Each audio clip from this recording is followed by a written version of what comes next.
सारथी।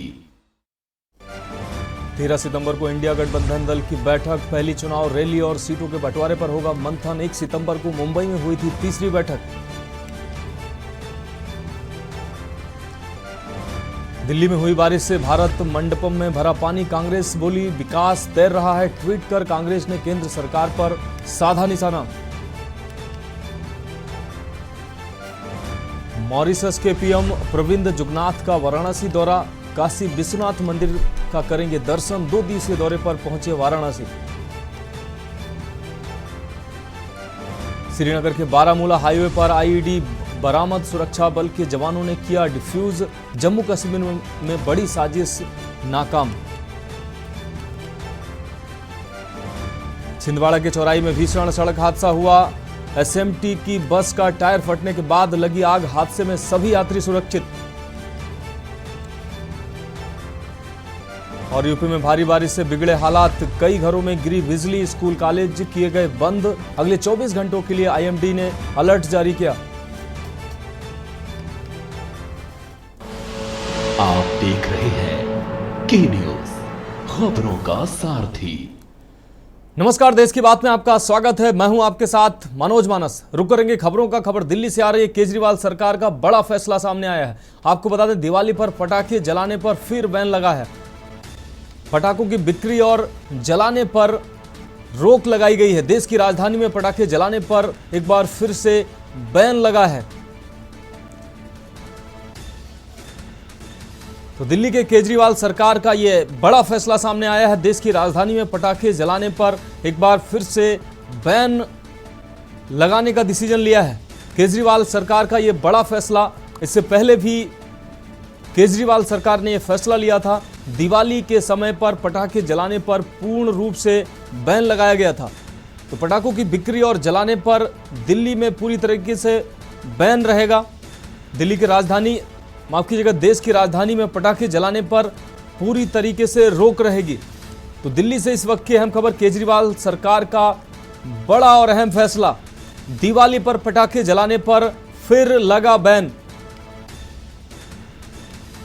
पटाखों की बिक्री और जलाने दोनों पर रोक लगाई है केजरीवाल सरकार ने। इससे पहले भी केजरीवाल सरकार ने देश की राजधानी में पटाखे जलाने पर बैन लगाया था। तो दिल्ली सरकार का यह अहम फैसला।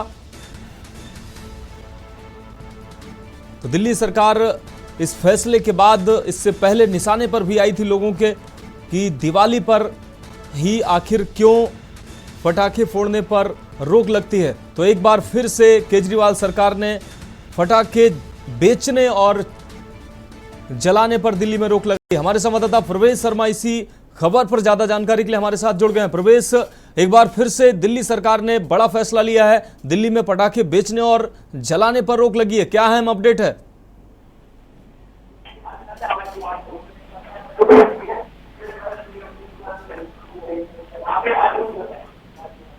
प्रवेश, क्या आप हमें सुन पा रहे हैं? तो हमारे संवाददाता प्रवेश शर्मा से शायद संपर्क नहीं हो पा रहा, दोबारा से उनसे संपर्क साधने की कोशिश करेंगे। तो दिल्ली सरकार का अहम फैसला सामने आया है। पटाखों की बिक्री और जलाने पर एक बार फिर से दिल्ली सरकार ने रोक लगाई है। इससे पहले भी दिल्ली सरकार ने इस तरीके की रोक लगा चुकी है। देश की राजधानी में पटाखे जलाने और बेचने पर बैन लगा है। तो दिल्ली से इस वक्त की बड़ी और अहम खबर, केजरीवाल सरकार का बड़ा फैसला एक बार फिर से सामने आया है। दिल्ली में पटाखों के जलाने और बेचने पर बैन लगा है। दिवाली के मौके पर यह पटाखे जलाने और बेचने पर रोक का निर्णय लिया गया है। प्रवेश शर्मा हमारे संवाददाता एक बार फिर से हमारे साथ जुड़ गए हैं। प्रवेश, अगर बात की जाए, इससे पहले भी केजरीवाल सरकार ने ऐसा फैसला लिया है, इस बार भी दिवाली पर पटाखे बेचने और जलाने पर रोक लगाई है, क्या अहम अपडेट है? जी बिल्कुल, देखिए मैं आपको बता दूं, अब से थोड़ी देर पहले ही दिल्ली के जो पर्यावरण मंत्री है गोपाल राय, उन्होंने ये घोषणा की है कि दिल्ली में इस बार दिवाली पर पटाखे का भंडारण और बिक्री और फोड़ने तीनों पर रोक रहेगी। और मैं आपको बता दूं, उन्होंने इसके अलावा ये भी स्पष्ट किया है कि ये सहमति दिल्ली के मुख्यमंत्री अरविंद केजरीवाल के साथ बैठक करने के बाद ली गई है, उनकी सहमति से ली गई है। और सबसे बड़ी बात मैं बता दूं, गोपाल राय ने दिल्ली में पर्यावरण का हवाला दिया है। दिल्ली में जो हवा है वो AQI है, वो बेहद खराब स्थिति में होता है और जो है बार बार जब पटाखे फूटते हैं तो वो और बेहद गंभीर स्थिति में चला जाता है। इसीलिए गोपाल राय ने दिल्ली के जो पड़ोसी राज्य है, विशेष तौर पर हरियाणा, उत्तर प्रदेश, उनसे भी अपील करी है कि वो भी अपने राज्य में पटाखे बिक्री और फोड़ने पर बैन लगाएं। जी प्रवेश, इस अहम जानकारी के लिए आपका बहुत शुक्रिया। तो आपको बता दें, दिल्ली सरकार ने एक बार फिर से यह अहम फैसला लिया है। दिवाली के समय पर पटाखों की बिक्री और जलाने पर रोक का निर्णय लिया है। बढ़ेंगे अगली खबर की ओर। चाकसू से अगली खबर है। भाजपा परिवर्तन यात्रा पहुंचेगी आज चाकसू। झापदा गांव में आज यात्रा प्रवेश करेगी। करीब 12 से अधिक जगहों पर इस कार्यक्रम का स्वागत किया गया है। कस्बे के एवीएम स्कूल परिसर में जनसभा भी होगी। केंद्रीय मंत्री वीके सिंह इस जनसभा को संबोधित करेंगे। चाकसू में परिवर्तन संकल्प यात्रा का रात्रि में विश्राम होगा। मंगलवार को सुबह यह यात्रा निवाई के लिए फिर से रवाना होगी। तो केंद्रीय मंत्री वीके सिंह सभा को संबोधित करेंगे। चाकसू में परिवर्तन संकल्प यात्रा का रात्रि विश्राम होगा। उसके बाद अगले दिन की यात्रा मंगलवार को सुबह यात्रा निवाई के लिए रवाना होगी। तो चाकसू से अहम खबर, भाजपा परिवर्तन यात्रा चाकसू पहुंचेगी।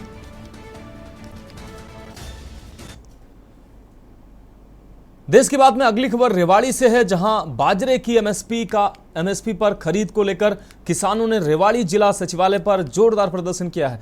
किसानों ने सरकार पर वादा खिलाफी का आरोप लगाते हुए कहा है कि सरकार ने वादा किया था कि प्रदेश के किसानों का बाजरा वह 2500 रुपए प्रति क्विंटल के न्यूनतम समर्थन मूल्य के आसपास करेगी, लेकिन रेवाड़ी मंडी में किसान अपना बाजरा औने पौने दामों पर बेचने पर विवश हैं। यहां आढ़तियों द्वारा मात्र 1700 रुपए प्रति क्विंटल की दर से बाजरा खरीदा जा रहा है, जो किसानों के साथ अन्याय और धोखा है। उन्होंने चेतावनी भरे लहजे में कहा कि यदि 15 सितंबर तक उनका बाजरा 2500 रुपए में नहीं खरीदा गया तो 16 सितंबर को प्रदेश स्तर पर बड़ा आंदोलन करेंगे।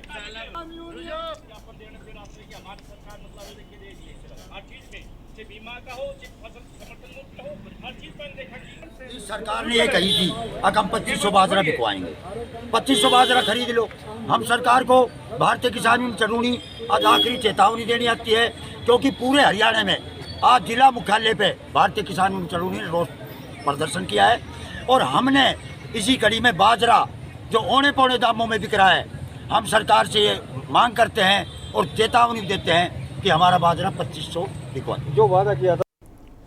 देश की बात में अगली खबर सिरसा से है। सिरसा में इंडियन नेशनल लोकदल के प्रधान महासचिव व एलनाबाद के विधायक अभय सिंह चौटाला ने कहा कि आगामी 25 सितंबर को जिला कैथल में होने वाली चौधरी देवीलाल जयंती के अवसर पर प्रदेश के लाखों लोग देश प्रदेश की भाजपा सरकार को उखाड़ फेंकने का आगाज करेंगे। रविवार को डबवाली रोड स्थित महाराजा पैलेस में इनेलो की जिला स्तरीय कार्यकर्ता बैठक को संबोधित कर रहे थे।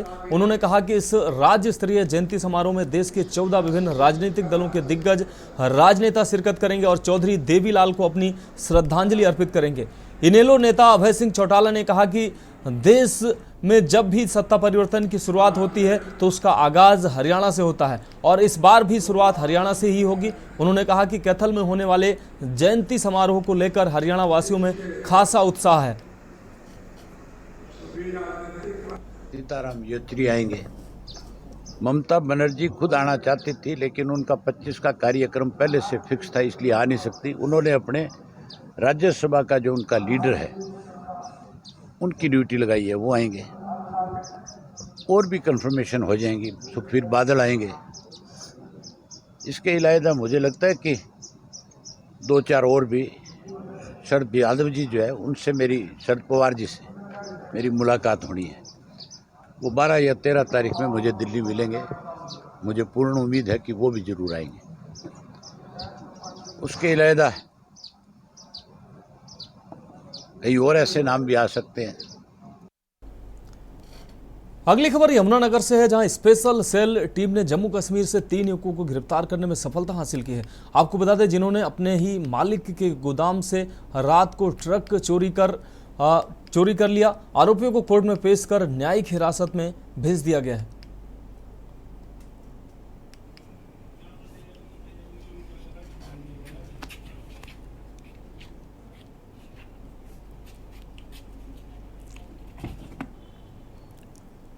अगली खबर यमुनानगर से है, जहां एक निजी कॉलेज के लाइब्रेरी में कार्यरत युवती की एक्टिवा में हीरोइन रखकर उस पर पुलिस केस दर्ज कराने की साजिश रचने का मामला सामने आया है। महिला पर आरोप लगाया गया है कि वह कॉलेज के छात्रों को हेरोइन बेचती है। मामले में पुलिस ने एक पेट्रोल पंप मालिक सहित अन्य व्यक्तियों को गिरफ्तार किया है। साथ ही मुख्य आरोपी सोनू बाबा पुलिस की गिरफ्त से बाहर है। सोनू बाबा द्वारा युवती पर गलत नजर रखने का भी आरोप है।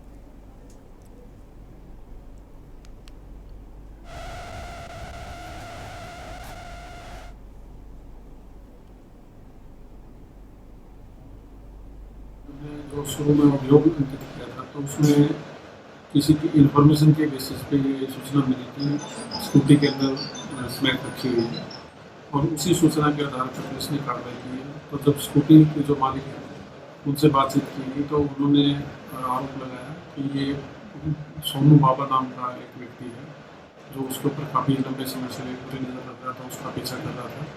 तो उसके द्वारा ये प्लांटेशन किया हो सकता है। उसी के संबंध में पुलिस के द्वारा फिर इन्वेस्टिगेशन की गई। तो इन्वेस्टिगेशन के दौरान सबसे पहले एक आरोपी अमित कंबोज है, उनको अरेस्ट किया गया और उससे पूछताछ की गई।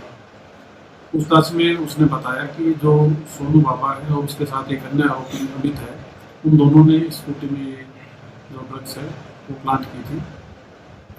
और बेसिकली जब ये सैटरडे को लेडी जो है वो स्कूटी लेकर के कोर्ट कॉम्प्लेक्स में आए थे, और वहाँ पे कोर्ट कॉम्प्लेक्स में स्कूटी जो खड़ी थी उसके अंदर ही प्लांटेशन किया। अगली खबर आंवला से है, जहां सजादपुर में फास्ट फूड की दुकान में हुआ भयंकर ब्लास्ट। आपको बता दें, ब्लास्ट होने से 3 लोग गंभीर रूप से घायल हुए हैं। ब्लास्ट इतना भयानक था कि साथ लगती दुकानों के सामान और दुकानों में भी नुकसान हुआ है। हालांकि सामने वाली दुकानों में भी ब्लास्ट के कारण शीशे टूट गए। कई लोगों को हल्की चोटें भी आईं। सूचना मिलते ही पुलिस भी मौके पर पहुंची और कार्रवाई में जुट गई। वहीं घायलों को शहजादपुर से अम्बाला कैंट सिविल अस्पताल में रेफर किया गया है।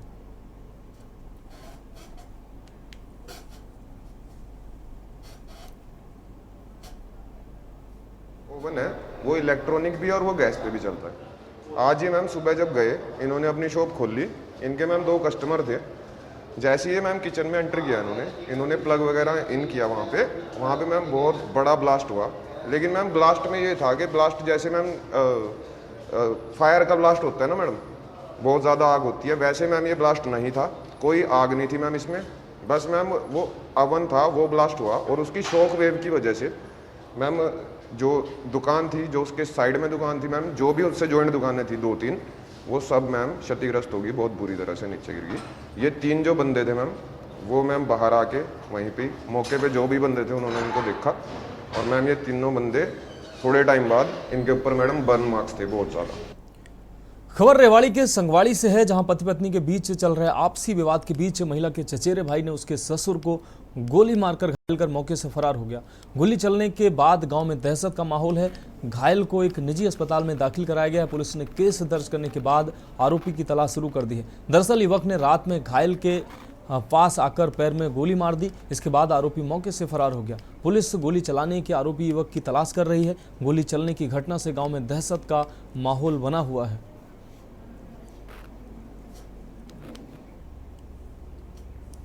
क्या नाम आपका? मेरा नाम गांव बकल दिनेश कुमार है। ये जो गोली लगी है क्या पूरा मामला है? कुछ भी ना, किन लोगों ने गोली मारी, क्यों मारी? कसौला थे? मेरा सब्जेक्ट अलग है। अच्छा, उन्होंने गोली मारी। क्या नाम था उनका? एक तो सुगन, कारण क्या रहा गोली मारने? आपसे झगड़ा हो गया बालका को, अच्छा, और बेटिया को तू बदली बहू से उत्तर राख से कौन सी नोट कितने लाख का नोट, और गोली बरवा दी। और मानने वाला बाप ने 3 लोग मिलकर। नाम क्या क्या है? राधेश्याम, कृष्णा, सरस्वती। रुक करेंगे अगली खबर का। खबर महेंद्रगढ़ से है, जहां गांव डरोली जाट में सरपंच प्रतिनिधि पर गोली चलाने का मामला सामने आया है। गोली लगने पर सरपंच प्रतिनिधि गंभीर रूप से घायल हो गया, जिसको नरनौल के एक निजी अस्पताल में भर्ती कराया गया। वहीं गोली लगने की सूचना मिलने के बाद मौके पर महेंद्रगढ़ पुलिस मौके पर पहुंची और जांच में जुट गई।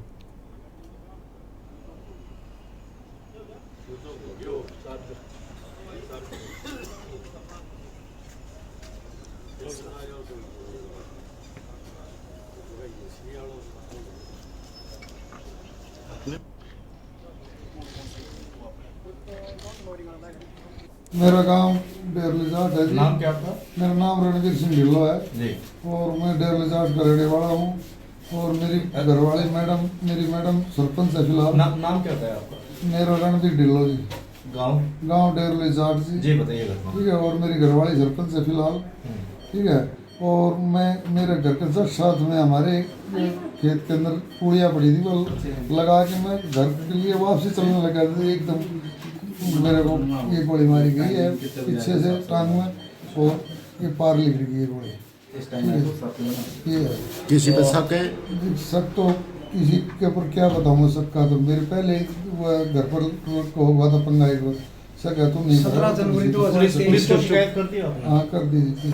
आज सुबह इतला मिली थी कि डेरोलीजाट में सरपंच पति रणवीर सिंह पर की गोली चल लगी है, जिस पर इतला पर मैं मौका पर पहुंचा, वहां पता किया।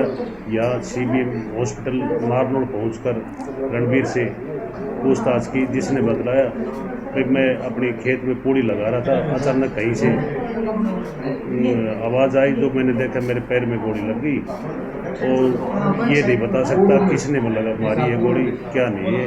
इनका गांव में आपस में पार्टीबाजी का भी मामला है और जिसकी जांच कर रहे हैं।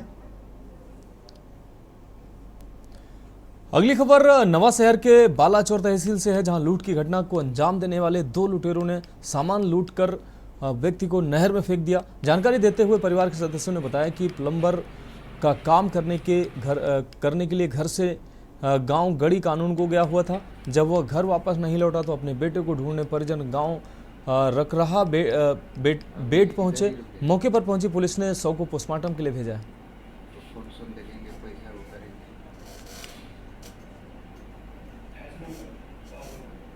उधर से उसका भाई आएगा।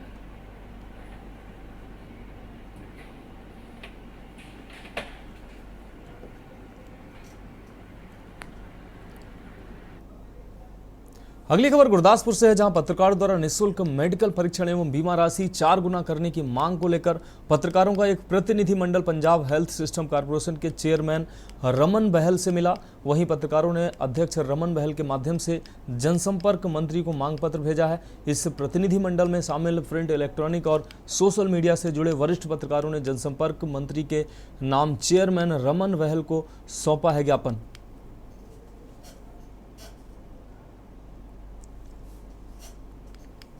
ਗੁਰਦਾਸਪੁਰ ਦੇ ਸਾਰੇ ਹੀ ਪੱਤਰਕਾਰ ਜਿਹਦੇ ਵਿੱਚ ਅੱਜ ਸਾਰੇ ਇਕੱਠੇ ਹੋ ਕੇ ਆਏ ਨੇ, ਮੈਨੂੰ ਚੰਗਾ ਲੱਗਾ ਔਰ ਇਹਨਾਂ ਦੀ ਕੰਪਨੀ ਹਮੇਸ਼ਾ ਹੀ ਵਧੀਆ ਲੱਗਦੀ ਹੈ, ਕਿਉਂਕਿ ਸਾਡੀ ਡੈਮੋਕ੍ਰੇਸੀ ਦਾ ਇਹ ਚੌਥਾ ਪਿੱਲਰ ਹੈ।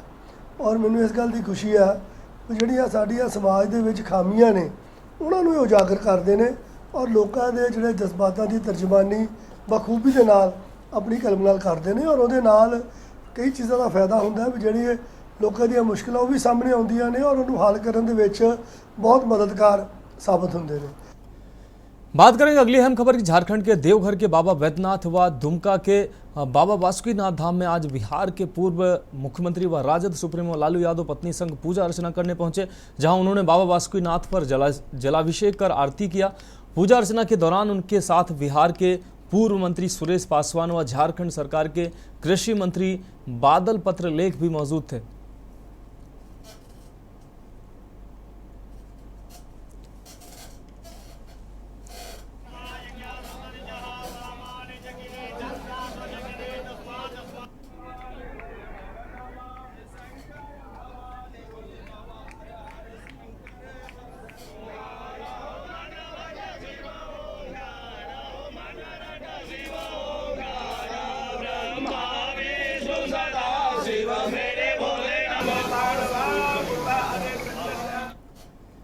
देश की बात में अगली खबर मध्य प्रदेश के डिंडोरी से है। आपको बता दें, जहां ग्राम पंचायत दल्लोपुर में 2021-22 में 14,95,057 रुपए की लागत से बनाया गया स्टाम्प डैम एक ही बारिश में धराशायी होने से निर्माण कार्य की पोल खोलकर रख दी है।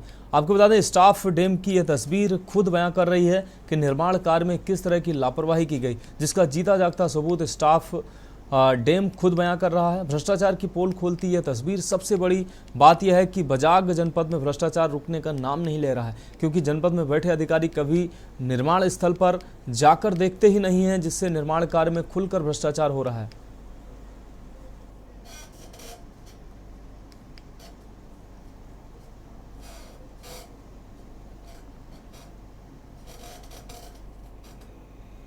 अभी आपने मेरे को ये जानकारी बताई है, इसके संबंध में भी हमने एपीओ साहब को बताया है। अभी वो जाकर एक जांच दल गठित करके हम पहले उसकी जांच करवाएंगे, किस क्या कारण है, कैसे टूटा है और कब का उसका निर्माण कार्य है, उसके बाद उस पर कार्रवाई।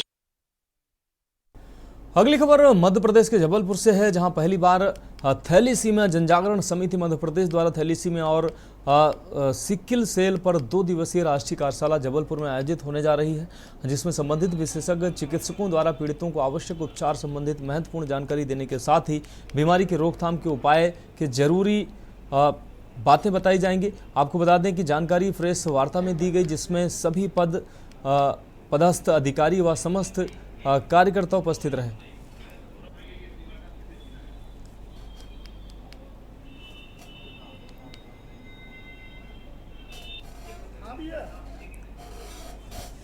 पाँच वर्षों से हम सभी जबलपुर में थैलेसीमिया जनजागरण के लिए और थैलेसीमिया बच्चों के लिए कार्य कर रहे हैं। हर साल ही हम कार्यक्रम सितंबर माह में आयोजित करते हैं।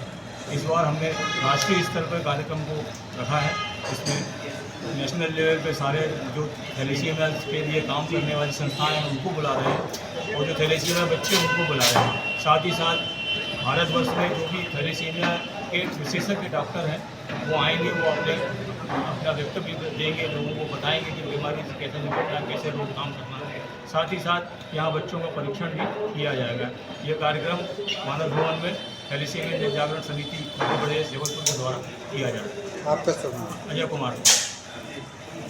ये पत्रकार वार्ता तो रखी है, वो थैलेसीमिया और सिकल सेल बीमारी के जागरूकता अभियान के लेकर रखी है। आगामी 16 एवं 17 सितंबर को 2 दिवसीय राष्ट्रीय कार्यशाला आयोजन होने जा रहा है। यह राष्ट्रीय कार्यशाला मध्य प्रदेश में पहली बार होने जा रही है, जिसमें हमारे पास अन्य राज्यों के डॉक्टर एवं संस्थाएं आ रही हैं, जो थैलेसीमिया एवं सिकल सेल पीड़ित बच्चों के मार्गदर्शन करेंगे कि कैसे उनको इस बीमारी के साथ जीना चाहिए, एवं इन बच्चों का स्वास्थ्य परीक्षण करेंगे, इनको क्या आवश्यकता है, इनके लिए हम क्या आगे कर सकते हैं। देश के बाद में अगली खबर देहरादून से। बागेश्वर उपचुनाव की जीत का जश्न मनाया जा रहा है। आपको बता दें, उपचुनाव की जीत पर अभिनंदन समारोह होगा। आज शाम 4 बजे शुरू होगा अभिनंदन समारोह। सीएम और प्रदेश अध्यक्ष का सम्मान होगा। सुभाष रोड स्थित वेडिंग पॉइंट पर यह कार्यक्रम होगा। तो बागेश्वर जीत पर अभिनंदन समारोह का आयोजन किया जाएगा। सीएम और प्रदेश अध्यक्ष का इसमें सम्मान किया जाएगा। तो देहरादून से इस वक्त की अहम खबर अपने दर्शकों को दिखा रहे हैं। उपचुनाव की जीत पर होगा अभिनंदन समारोह। आज शाम 4 बजे शुरू होगा अभिनंदन समारोह, जिसमें सीएम और प्रदेश अध्यक्ष को सम्मानित किया जाएगा। देहरादून से यह अहम खबर। सुभाष रोड स्थित वेडिंग पॉइंट में यह कार्यक्रम होगा। अभिनंदन समारोह के कार्यक्रम में मुख्यमंत्री और प्रदेश अध्यक्ष को सम्मानित किया जाएगा। बागेश्वर उपचुनाव की जीत पर यह जश्न के तौर पर अभिनंदन समारोह मनाया जाएगा। अगली खबर पौड़ी से है, जहां पुलिस ने चोरी की घटना को अंजाम देने वाले 7 अभियुक्तों को पकड़ा है। अभियुक्त के साथ एक साथी को पुलिस ने अभी कुछ दिन पहले ही दबोच चुकी थी। 7 अभियुक्त की पहचान शाहिद खान के नाम से हुई है, जो कि लोअर बाजार का रहने वाला है। 7 अभियुक्त की जानकारी देते हुए पुलिस उपाधीक्षक ने बताया कि अभियुक्त एक नशेड़ी है और उसके साथ कई साथियों के साथ मिलकर भाजपा कार्यकर्ता के बंद पड़े घर के ताले तोड़कर लाखों की नकदी और ज्वेलरी में हाथ साफ किया है। और साथ ही दोनों साथियों ने पबों क्षेत्र में पेट्रोल पंप कार्यालय का भी ताला तोड़कर नकदी और महत्वपूर्ण कागजात पर हाथ साफ किया है। पुलिस ने चोरी का सामान भी चोरों के पास से बरामद किया है।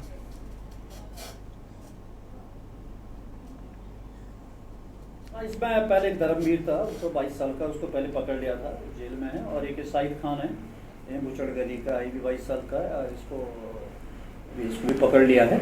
और इसका साथ था चोरी करने में। इसका साथ ये बता रहा कि मैंने दोनों लोग साथ में थे। और इसमें एक लॉली वाली चोरी है और एक पेट्रोल पंप पावों की है। और एक चोपड़ियों की और श्रीनगर रोड की है चौकम बाबू। तो ये इसमें इसका हाथ होना पाया गया है और इसका रिमांड लेकर के इसको रिमांड से सुविधा कर तो ये जेल चला गया। देश की बात में अगली खबर उत्तर प्रदेश के लखीमपुर खीरी से है। डेंगू मलेरिया बुखार का कहर जारी है। आपको बता दें जिले में तेज बुखार के चलते 4 लोगों की इस दौरान मौत हुई है। बुखार से पीड़ित 22 मरीज जिला अस्पताल में अभी भर्ती हुए हैं। जिला अस्पताल के चिल्ड्रन वार्ड में 17 बच्चे भी भर्ती हुए हैं। जिला अस्पताल में रोज पहुंच रहे हैं लगभग 1500 से ज़्यादा मरीज। तो बुखार, डेंगू और मलेरिया के मरीजों की लगातार संख्या बढ़ रही है।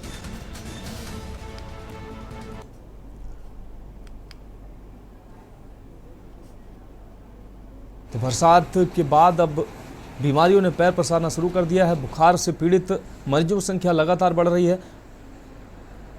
डेंगू मलेरिया के मरीज सबसे ज़्यादा अस्पतालों में पहुंच रहे हैं और डेंगू के कहर से लोगों में दहशत भी है। तो जिले में तेज बुखार के चलते 4 लोगों की मौत भी हुई है और बुखार पीड़ितों का आंकड़ा लगातार बढ़ रहा है। बुखार से पीड़ित 22 लोग जिला अस्पताल में भर्ती कराए गए हैं। इनमें से कई डेंगू मरीज भी हैं। आपको बता दें जिला अस्पताल के चिल्ड्रन वार्ड में 17 बच्चे भर्ती हुए हैं। तो लगातार डेंगू और मलेरिया से बुखार से पीड़ित लोग अस्पताल पहुंच रहे हैं। जिले में तेज बुखार के चलते 4 लोगों की मौत भी हुई है और लगातार ये आंकड़ा बढ़ रहा है। बुखार से पीड़ित 22 मरीज जिला अस्पताल में इस दौरान भर्ती हुए हैं। जिला अस्पताल में 17 बच्चे भी चिल्ड्रन वार्ड्स में भर्ती हुए हैं। तो जिला अस्पताल में रोज लगभग 1500 से 100 के आसपास मरीज पहुंच रहे हैं और बुखार पीड़ित मरीजों की संख्या ज़्यादा है। डेंगू मलेरिया बुखार का लगातार कहर लखीमपुर खीरी में भी जारी है।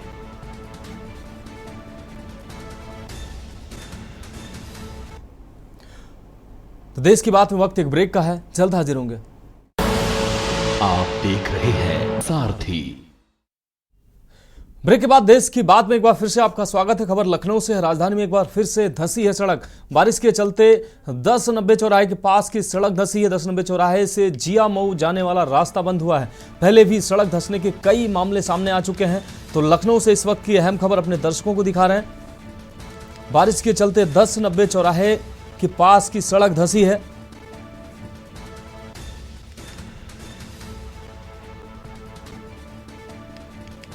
पहले भी सड़क धंसने के कई मामले सामने आ चुके हैं।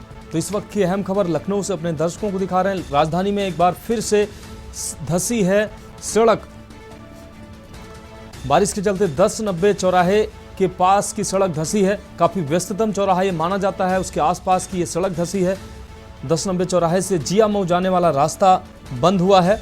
इस दौरान लखनऊ से इस वक्त की अहम खबर अपने दर्शकों को दिखा रहे हैं। पहले भी सड़क धंसने के कई मामले सामने आ चुके हैं। राजधानी लखनऊ से इस वक्त की बड़ी और अहम खबर अपने दर्शकों को दिखा रहे हैं। एक बार फिर से लखनऊ में सड़क धंसने की खबर सामने आई है। बारिश के चलते 1090 चौराहे के पास की सड़क धंसी है।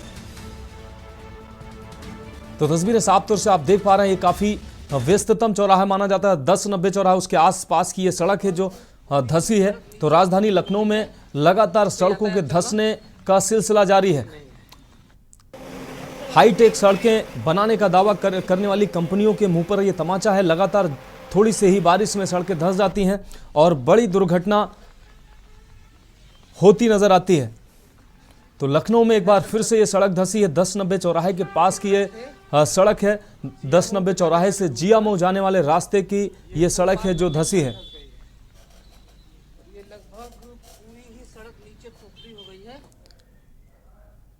देश की बात में अगली खबर सीतापुर से है। तेज बारिश के चलते इमारत गिरी है। आपको बता दें प्राथमिक विद्यालय की यह इमारत गिरी है। छात्रों के नहीं होने से बड़ा हादसा टल गया। थाना पिसावा के लौकी ग्राम पंचायत का यह मामला बताया जा रहा है। तो एक बड़ा हादसा टल गया। चूंकि आज बारिश की वजह से विद्यालयों में छुट्टी थी, जिस वजह से बच्चे विद्यालय में नहीं थे और ये बड़ी घटना हो सकती थी। प्राथमिक विद्यालय की इमारत गिरी है। छात्रों के नहीं होने से बड़ा हादसा टल गया है। थाना पिसावा के लौकी ग्राम पंचायत का यह मामला, जहां प्राथमिक विद्यालय की इमारत गिरी है। तेज बारिश के चलते ये इमारत गिरी है।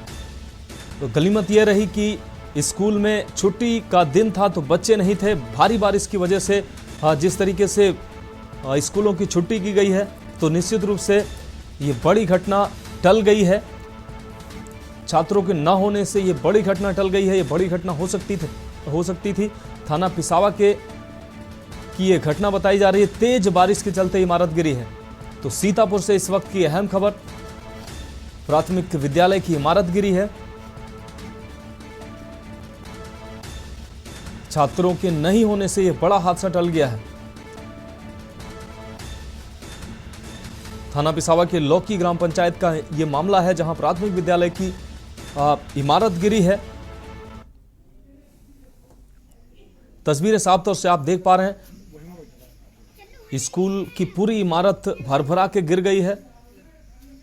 तो सरकारी इमारतों में निर्माण कार्य कैसा होता है ये तो जग जाहिर है।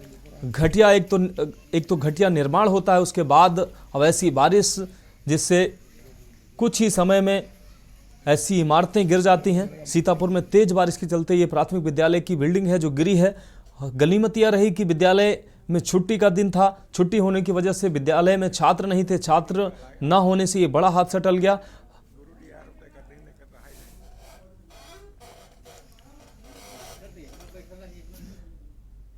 अब बात अगली अहम खबर की। उत्तर प्रदेश के कई जिलों में भारी बारिश देखने को मिल रही है। कई इलाकों में भारी जल भराव भी हुआ है। कुछ जगहों पर कॉलोनियों के घरों तक में पानी पहुंच गया है, जिससे लोगों को परेशानी का सामना करना पड़ रहा है। बारिश ने किस कदर यूपी में कोहराम मचा रखा है, ये 6 तस्वीरें इस बात की तस्दीक कर रही हैं। लखनऊ, रायबरेली, मुरादाबाद, कानपुर, बाराबंकी, अमरोहा में सड़क से लेकर लोगों के घरों तक पानी भर चुका है। मौसम विभाग के अनुसार 11 सितंबर को चित्रकूट, कौशाम्बी, संत कबीर नगर और बस्ती, हरदोई, फर्रुखाबाद, कन्नौज, कानपुर देहात, कानपुर नगर, उन्नाव और लखनऊ में बादल गरजने के साथ मध्यम बारिश होने की संभावना जताई गई है। इसके अलावा रायबरेली, अमेठी, अयोध्या, आगरा, फिरोजाबाद, मैनपुरी, इटावा, बिजनौर, मुरादाबाद और आसपास के इलाकों में भी भारी बारिश का अलर्ट मौसम विभाग ने जारी किया है। आईएमडी के अनुसार 12 और 13 सितंबर को भी पश्चिमी यूपी में कुछ जगहों पर गरज चमक के साथ बारिश होने की संभावना जताई गई है।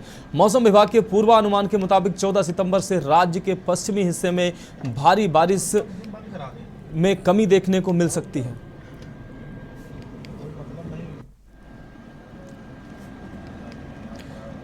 तो सड़कें लबालब नजर आ रही हैं। 6 तस्वीरें आप देखकर अंदाजा लगा सकते हैं कि बारिश ने किस तरीके से कहर मचा रखा है। लखनऊ, रायबरेली, मुरादाबाद, कानपुर, बाराबंकी, अमरोहा की ये तस्वीरें हैं, जहां सड़क तालाब नजर आ रही हैं। घरों में पानी पहुंच चुका है। लोगों का आवागमन बाधित हुआ है। बारिश से तमाम ऐसी इमारतें जो पुरानी थी गिरी हुई हैं। तमाम हादसे ऐसे हुए हैं इस तेज बारिश में, जिससे कई जगह जनहानि की भी खबर सामने आई है। तो सितंबर में बारिश का ये जोरदार सितम लोगों को एक बड़े झटके के तौर पर सामने आया है। ये 6 तस्वीरें साफ तौर से आप देख पा रहे हैं, जहां बारिश ने किस तरीके से अपना कहर मचा रखा है। सड़कें लबालब नजर आ रही हैं। ऐसे में गड्ढे युक्त सड़कों में दुर्घटनाओं की संभावना बनी रहती है। तो पूर्व से पश्चिम तक पानी ही पानी नजर आ रहा है। तो मौसम ने एक बार फिर से करवट बदली है। सितंबर महीने में यह अब तक की सबसे जोरदार बारिश है। तो कुदरत एक बार फिर से नाराज नजर आया है। बारिश से त्राहिमाम शुरू हो गई है।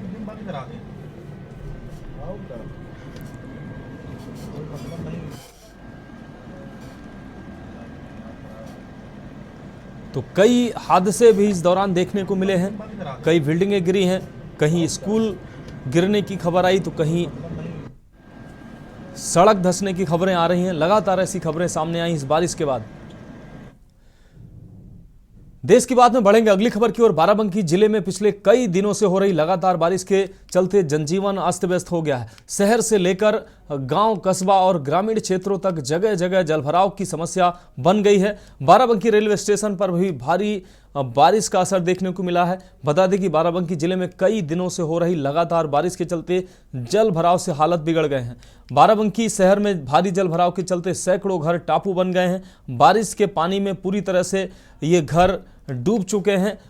कई घरों को खाली कराया गया है। शहर के घंटाघर मोहल्ले में जमुरिया नाले में आए उफान के बाद कई घर टापू बन गए हैं। यह 2 दिनों से एक घर में फंसे 8 लोगों को पुलिस और फायर ब्रिगेड की टीम ने रेस्क्यू कर सुरक्षित बाहर निकाला है। यहाँ परिवार पिछले 2 दिनों से घर में कैद था। भारी जल भराव के चलते परिवार के लोग बाहर नहीं निकल पा रहे थे।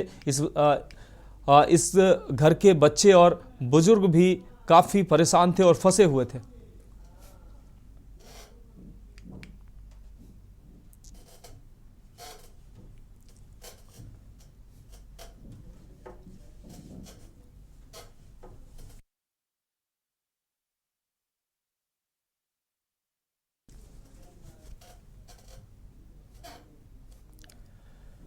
देश की बात में अब अगली खबर राजधानी लखनऊ से है, जहां उत्तर प्रदेश के मुख्यमंत्री योगी आदित्यनाथ ने बारिश के दृष्टिगत संबंधित जनपदों के अधिकारियों को तत्परता से राहत कार्य संचालित करने के निर्देश दिए हैं।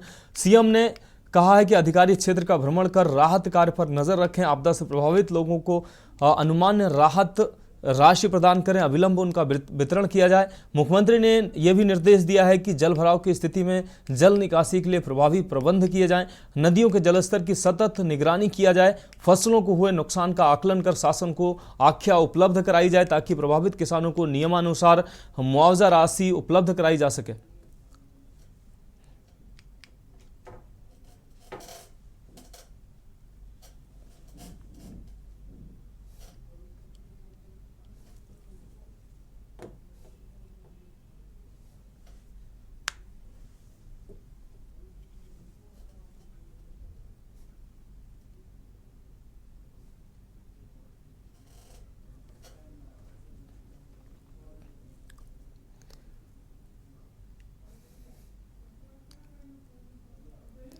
अब रुक करेंगे अगली खबर का। घोसी विधानसभा में हुए उपचुनाव में एनडीए को मिली हार के बाद भी सुभाषपा प्रमुख ओम प्रकाश राजभर के हौसले बुलंद हैं।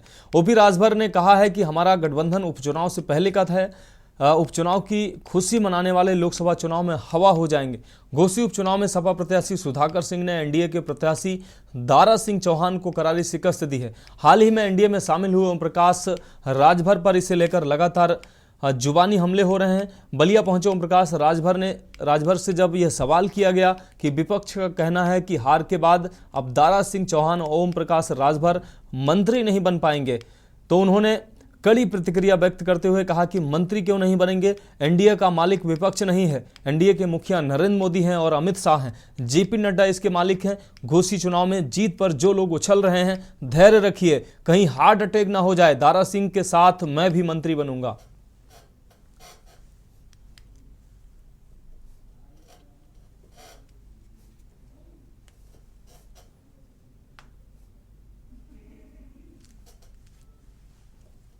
मर्जी से होगा। ये एनडीए में हम सब लोग शामिल हैं। जो एनडीए के मुखिया हैं माननीय नरेंद्र मोदी जी, अमित शाह जी, जेपी नड्डा जी, ये लोग ना मालिक हैं कि ये लोग मालिक हैं। मतलब मंत्री आप बनेंगे। धैर्य रखिए, दिल थाम के, और जो लोग परेशान हैं उनसे भी कहिए कि आपके माध्यम से उनसे भी कह रहा हूं कि दिल थाम के बैठो, कहीं कलेजा ना फाट जाए। उनसे कह दीजिए दिल थाम के बैठे, नहीं कहीं फाट न जाए, मतलब हार्ट अटैक न हो जाए। शीर्ष नेताओं पे विश्वास है आपको कि आप लोग मंत्री बनेंगे? बिल्कुल बनेंगे, काहे नहीं बनेंगे। बात अगली खबर की। अमेठी जनपद के संग्रामपुर ब्लॉक क्षेत्र के अंतर्गत 7 गांव के प्रत्येक घरों के आंगन से एक एक चुटकी मिट्टी जिला पंचायत अध्यक्ष राजेश कुमार अग्रहरि तथा संग्रामपुर ब्लॉक के भारतीय जनता पार्टी के मंडल अध्यक्ष चंद्रकेश यादव के नेतृत्व में पार्टी के नेताओं और कार्यकर्ताओं के द्वारा एकत्रित की गई। इस दौरान गांव में हाथों में तिरंगा झंडा लेकर भारत माता की जय और वंदे मातरम के उद्घोष के साथ मिट्टी का कलश लेकर जब पार्टी के नेता और कार्यकर्ता लोगों के घरों में पहुंचे तो लोगों में भी खासा उत्साह देखने को मिला। लोगों को भी यह लगा कि उनके घर पर मिट्टी देश के काम आएगी। कहीं ना कहीं इस मिट्टी के माध्यम से आम जनमानस देश से जुड़ाव अपने परिवार का जुड़ाव देख रहा है। नेताओं और कार्यकर्ताओं ने बताया कि यह उनकी मिट्टी देश को समर्पित की जाएगी। निश्चित रूप से यह जानकर लोगों ने बड़े ही उत्साह और सम्मान के साथ अपने घर के आंगन की एक चुटकी मिट्टी लाकर कलश में डाली।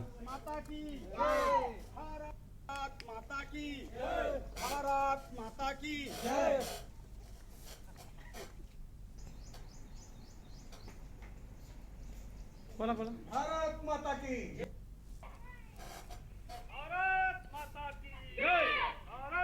माटी मेरा देश का कार्यक्रम जो है, आज हमने अपने संग्रामपुर मंडल के 7 ग्राम सभाओं में घर घर जाकर मेरा माटी मेरा देश कलश को ले करके हर घर से हमने मिट्टी कलेक्ट किया।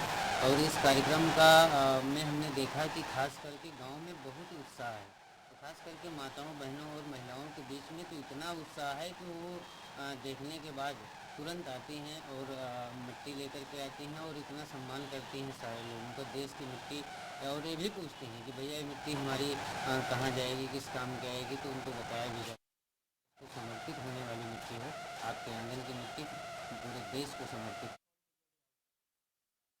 रुक करेंगे अगली खबर का। फर्रुखाबाद में युवक की संदिग्ध हालत में मौत हो गई। परिजनों ने पुलिसकर्मी व गांव के कुछ लोगों पर पीट कर हत्या करने का आरोप लगाया है। परिजनों ने चौकी इंचार्ज लव कुमार समेत रामशंकर पर मृतक को घर से ले जाने का आरोप लगाया है।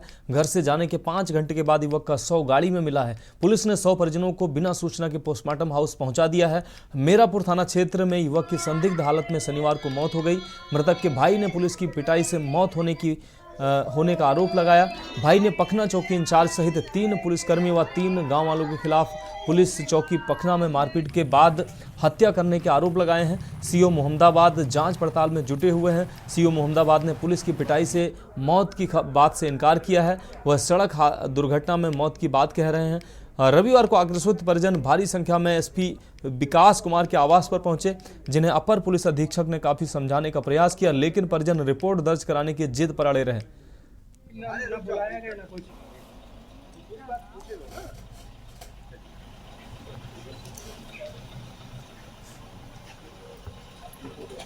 मेरापुर के पखना चौराहे पर एक लाल रंग की कार के एक पेड़ से टकरा जाने की सूचना थाना मेरापुर पर प्राप्त हुई। इस सूचना पर तत्काल चौकी प्रभारी संकीसा व प्रभारी निरीक्षक मेरापुर मौके पर पहुंचे। कार में ड्राइविंग सीट पर एक व्यक्ति मृत अवस्था में व बगल वाली सीट पर दूसरा व्यक्ति घायल अवस्था में मिला। जानकारी करने पर ज्ञात हुआ है कि मृतक दिलीप कुमार चौकी प्रभारी पखना कोतवाली मोहम्मदाबाद के परिचित थे। वह अपने निजी कार से उनकी कार मांग कर ले गए थे, जो कि पखना चौराहे पर एक पेड़ से टकराकर दुर्घटनाग्रस्त हो गई और यह घटना कारित हुई। इसके बाद में अगली खबर एटा से है। सपा के पूर्व ब्लॉक प्रमुख विक्रांत यादव, उनके भाई कृष्णकांत यादव और उनके आधा दर्जन साथियों पर पीड़ित ने प्लॉट पर जबरन अवैध कब्जा करने का आरोप लगाया है। विक्रांत यादव उर्फ लालू, कृष्णकांत यादव सहित आधा दर्जन आरोपियों के खिलाफ थाना कोतवाली नगर में एफआईआर दर्ज कराई गई है। पीड़ित के विरोध करने पर दबंग सपा के पूर्व ब्लॉक प्रमुख विक्रांत यादव, कृष्णकांत यादव और उनके आधा दर्जन साथियों ने पीड़ित परिजनों पर जानलेवा हमला करने के साथ ही लाठी डंडों और ईंटों से वार किया। पीड़ित ने दबंगों पर फायरिंग करने का भी आरोप लगा है, जिसमें पीड़ित बाल बच गया।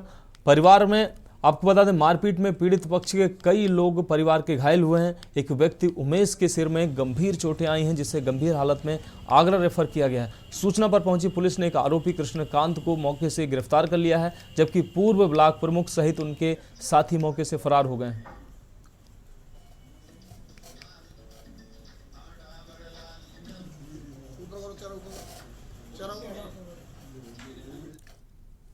अगली खबर अमरोहा से है, जहां अपराधियों के विरुद्ध पुलिस का ऑपरेशन स्वीप जारी है। 16 घंटे के भीतर पुलिस ने 103 अपराधियों को पकड़कर जेल भेजा है। पुलिस की कार्रवाई से अपराधियों में हड़कंप मच गया है। पुलिस ने जिला बदर वांछित अपराधियों वारंटियों पर कार्रवाई की है। एसपी अनुपम सिंह ने अपराधियों पर आगे भी कार्रवाई जारी रखने के निर्देश दिए हैं। साथ ही अमरोहा जिले के सभी थानों को भी कार्रवाई के निर्देश दिए गए हैं।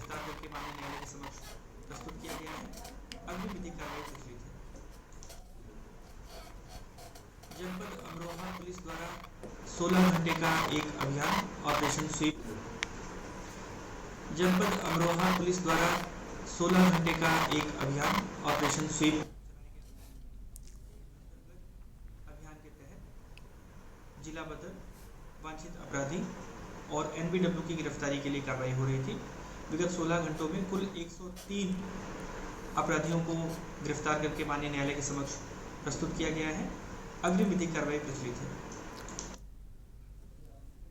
अगली खबर प्रतापगढ़ से है, जहां बेखौफ दबंगों ने घर चढ़कर रिटायर्ड रोडवेज कर्मचारी पर ताबड़तोड़ फायरिंग कर उसे मौत के घाट उतार दिया है। मंदिर से घर खाना खाने जाते समय घर के सामने एक बाइक से आए 3 दबंगों ने बंदूकों से फायर करके कर्मचारी को मौत के घाट उतार दिया। खून से लथपथ कर्मचारी को उसका बेटा आनन फानन में मेडिकल कॉलेज लेकर पहुंचा, जहां डॉक्टरों ने उसे मृत घोषित कर दिया। आपको बता दें, घटना की जानकारी मिलने पर मेडिकल कॉलेज पहुंचे अपर पुलिस अधीक्षक विद्यासागर मिश्र ने उसके बेटे से पूछताछ की, जिसमें किसी भी तरह की दुश्मनी से बेटे ने इनकार किया है।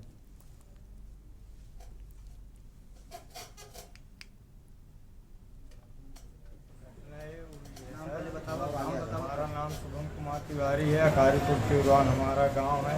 हमारे पापा को 9:30 बजे करीब मंदिर से घर लौट रहे थे, तभी घर पहुंचने वाले थे। बाइक सवार 3 आदमी गोली मार के चले गए, जिसमें दुर्गेश पांडे पीछे गए। किस चीज़ से मारे? बंदूक से गोली चलाए। ग्राम अकारीपुर, थाना क्षेत्र आसपुर देवसरा, जनपद प्रतापगढ़ निवासी श्री श्याम शंकर तिवारी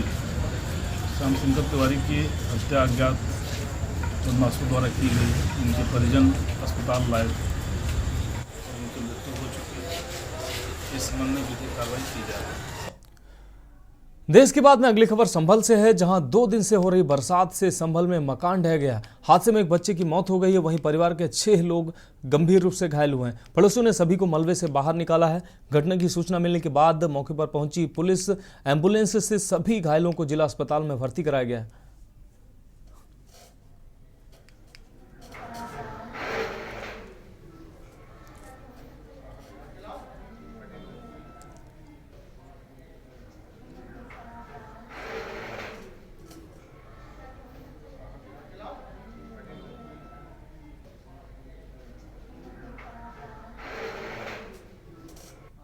बारिश में जो है ना, ये सारे परिवार वाले इसके अंदर बैठे थे, ये मकान गिर गया इनके ऊपर। किसका मकान था? मतीन का मकान था। कितने लोग घायल हुए इसमें? इसमें लोग घायल हुए थे 7, और जिसमें एक बच्चे की जो है ना डेथ हो गई। क्या नाम है बच्चे का? बच्चे का नाम है हसनैन। कितनी उम्र होगी? उसकी उम्र है लगभग 6 साल। जो बाकी घायल उनका इलाज कहाँ पे चल रहा है? सरकारी अस्पताल। अधिकारी पहुंचे थे मौके पे? अधिकारी पहुंचे थे, दरोगा पहुंचे थे, थाना नका से। पुलिस पहुंच गई थी? जी। अगली खबर बुलंदशहर से है, जहां अटल आवासीय विद्यालय में शैक्षिक सत्र शुरुआत हुआ है। आपको बता दें, स्कूल में मेरठ और मुरादाबाद मंडल के 80 गरीब स्टूडेंट का प्रवेश हुआ है। कक्षा में 6 गरीब बच्चों को प्रवेश दिया गया है। साथ ही पंजीकृत मजदूर और कोरोना काल में जान गंवा चुके पेरेंट्स के बच्चों का अटल आवासीय विद्यालय में प्रवेश हुआ है। CBSE पैटर्न पर होगी अटल आवासीय विद्यालय में मुफ्त शिक्षा और दीक्षा। आधुनिक शैक्षिक संसाधनों से बनाया गया है अटल आवासीय विद्यालय।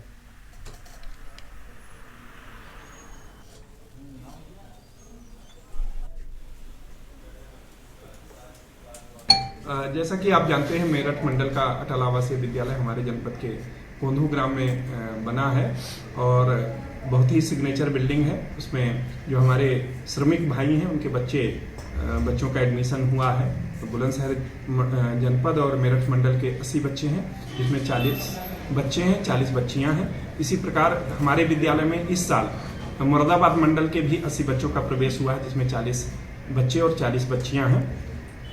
आज से कक्षाएं प्रारंभ हुई हैं। मैंने भी लगातार निरीक्षण किया है और बच्चों के रहने की, उनके पढ़ाई की सारी अच्छी व्यवस्था हो। ये नवोदय विद्यालय के मॉडल पे, सेंट्रल स्कूल के मॉडल में CBSE पाठ्यक्रम के अनुसार इसे संचालित किया जा रहा है और ये बहुत ही खुशी की बात है कि हमारे बुलंदशहर जनपद में बना है और आप लोगों ने भी भ्रमण किया है।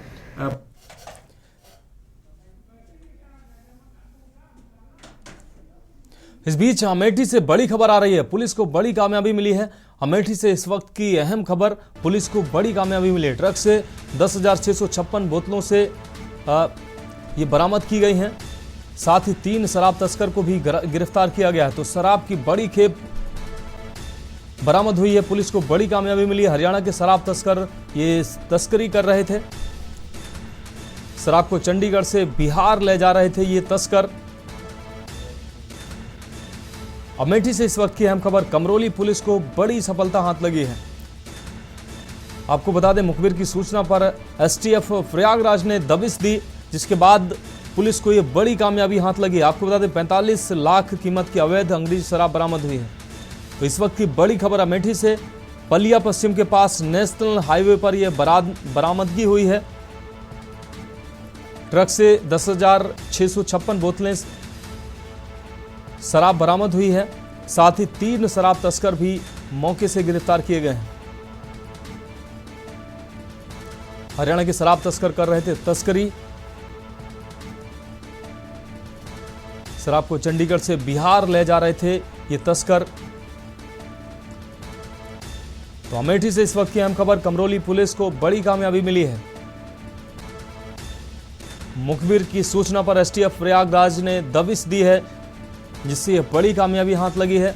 45 लाख कीमत की अवैध अंग्रेजी शराब बरामद हुई है। पलिया पश्चिम के पास नेशनल हाईवे पर यह शराब बरामद हुई है। आपको बता दें 5679 लीटर शराब जो 10,656 बोतलों में थी, ये बरामद हुई है। तो देश की बात में अभी के लिए इतना ही। मुझे दीजिए इजाजत और आप देखते रहिए के न्यूज़ इंडिया।